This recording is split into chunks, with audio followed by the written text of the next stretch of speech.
Até nós estávamos brincando no início da live, negócio do consenso. O consenso. Quem são as pessoas que estão dando consenso? Como eu fiz aqui.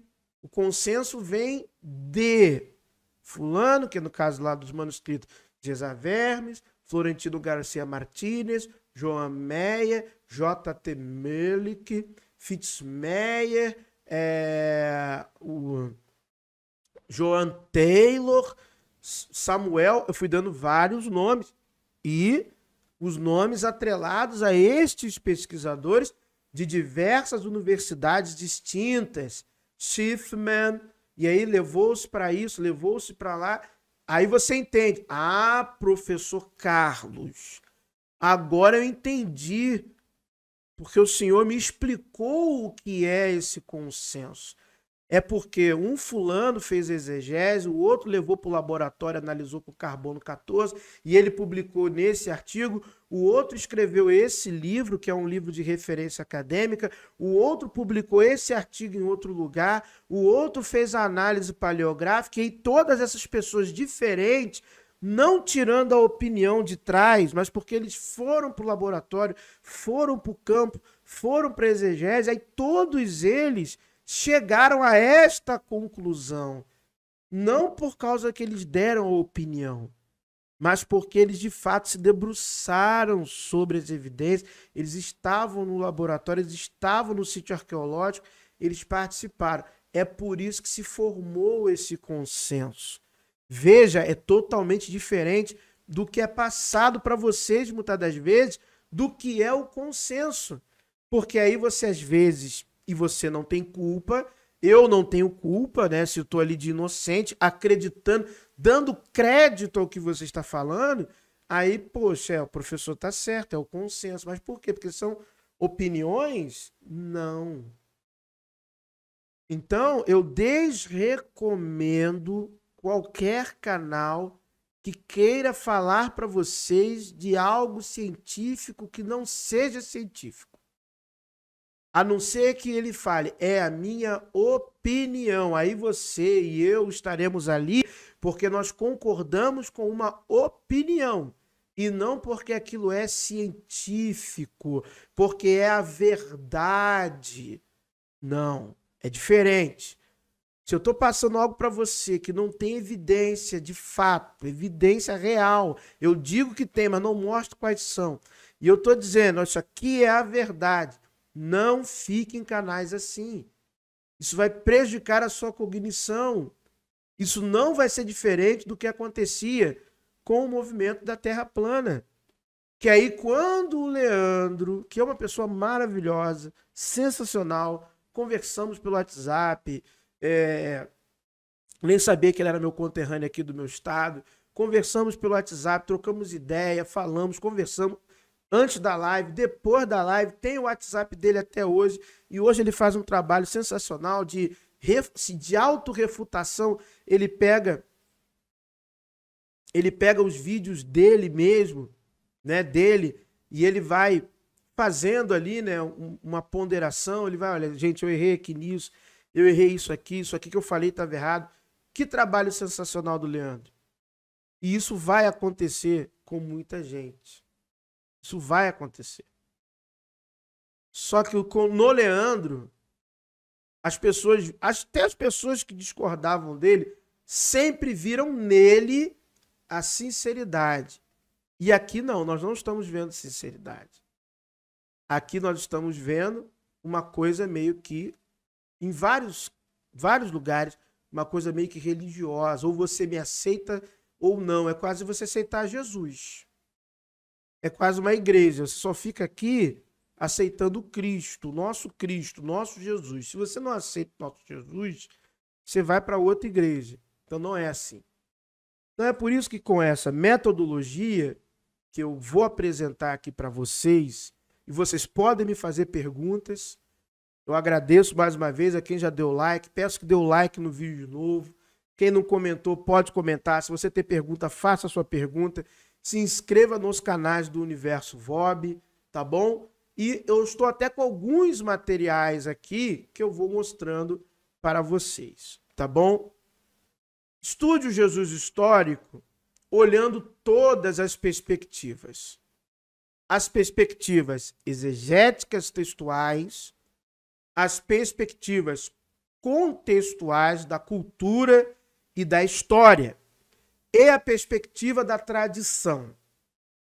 Se você não olhar sobre esses 3 parâmetros, se você isolar-se em um único parâmetro de estudos, tudo sempre vai ser confuso. Tudo sempre vai ser motivo de debate. Por quê?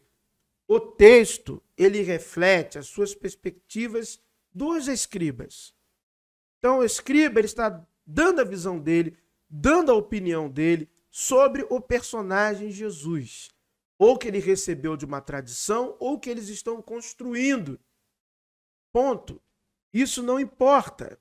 Vem de uma tradição, vem eles estão construindo, isso não importa. Então você primeiro tem que entender isso. Todos os textos, e você vai ver textos que vão trazer perspectivas diferentes de Jesus. Porque os textos não foram compostos de maneira uniforme. Não existiu um escritório onde existia um escriba fazendo o texto inteiriço. O texto bíblico, neotestamentário, os evangelhos, é o somatório de diversas produções perícopes menores independentes. Então, o que o pessoal vai juntando, que você vai reeditando. Você não anota, pode anotar, e pode perguntar a qualquer professor sério o que eu vou falar aqui agora. Você não monta um evangelho pegando só em papiro. Você tem que ir para os códices para ver as versões completas dos evangelhos. Você tem que ir para os códices. Você não tem... Se você pegasse todos os papiros de Mateus, por exemplo, você não monta o chamado Evangelho segundo Mateus. E estes evangelhos, isso é básico, até crente sabe disso.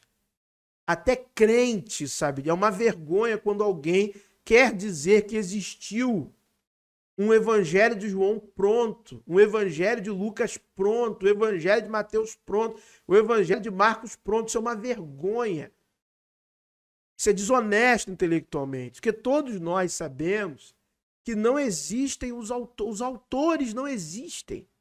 Foi a tradição que botou o evangelho segundo Mateus. Mateus não escreveu nada. Foi a tradição que colocou o evangelho segundo Lucas. Lucas não escreveu nada. Foi a tradição que colocou o evangelho segundo João. João não escreveu nada.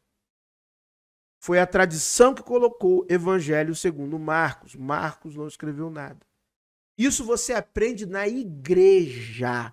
Qualquer seminário de igreja, assembleia, qualquer igreja, igreja católica, isso é aula de introdução do Novo Testamento. Então, como que eu já começo a acreditar em alguém que está dizendo para mim que surgiu um evangelho de Marcos pronto? Como que eu vou acreditar? O argumento a priori já está errado, o argumento de partida já está errado. Eram perícopes soltas aqui e ali, que foram sendo reunidas, e a reunião e edição e harmonização dessas versões de historietas acerca de Jesus é que dá origem, já início do século II, meados do século II, ao que são estes evangelhos nominados. Os 4, né, destacados como sagrados, nominados como canônicos em um primeiro momento, não digo canônicos, mas reais, verdadeiros, por Irineu de Lyon. Então isso é extremamente importante a audiência saber. Isso é extremamente importante. E isso é você dominar a técnica, você entender, estar na sua mente os parâmetros avaliativos daquele assunto que você está ouvindo alguém falar. Se a pessoa parte de premissas erradas, você já sabe que o negócio está meio furado. Está furado. Como que eu estou dizendo? Não, porque tinha um escritório de fulano. Não tinha, porque não surgiu assim. Gente, são mais... Vocês sabem Quantas variações de manuscritos tem? De pedaço, de papiro? Gente, são mais de 5.000 do Novo Testamento. Do Novo Testamento como um todo. São mais de 5.000. Estamos falando de evangelhos. Mais de 5.000, gente. Mais de 5.000. Como que você vai acreditar em alguém que está te dizendo que surgiu pronto, que tinha um escritório de não sei de onde, que estava ali pronto, que já entregou na mão? Já está errado. Estes manuscritos, família P35, família P não sei o quê, família não sei das cores, manuscrito cesariano, manuscrito alexandrino. Gente, vocês encontram isso tudo no Google em português. Isso é aula básica de Novo Testamento. Aulas básicas que o próprio professor Fábio Sabino já traz aqui há anos. O professor Fábio Sabino já deu um curso de Novo Testamento. Já deu um curso de Novo Testamento. Todos nós, eu, formado, bacharelado, já dei seminário aqui de teologia no YouTube. Graças aos nossos amigos, foi muito bem vendido. Muita gente comprou na época. Até foi feito naquele outro canal, o amigo lá lembrou do outro canal que eu tenho. Então, quando você ouve alguém dizer, veio pronto, surgiu assim. Não, não surgiu assim.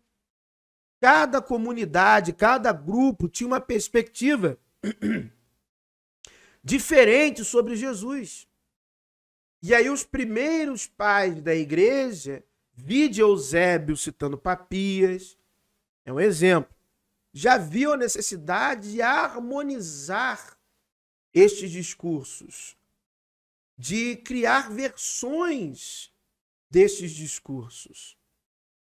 Então isso é o básico do básico do básico. Tá bom?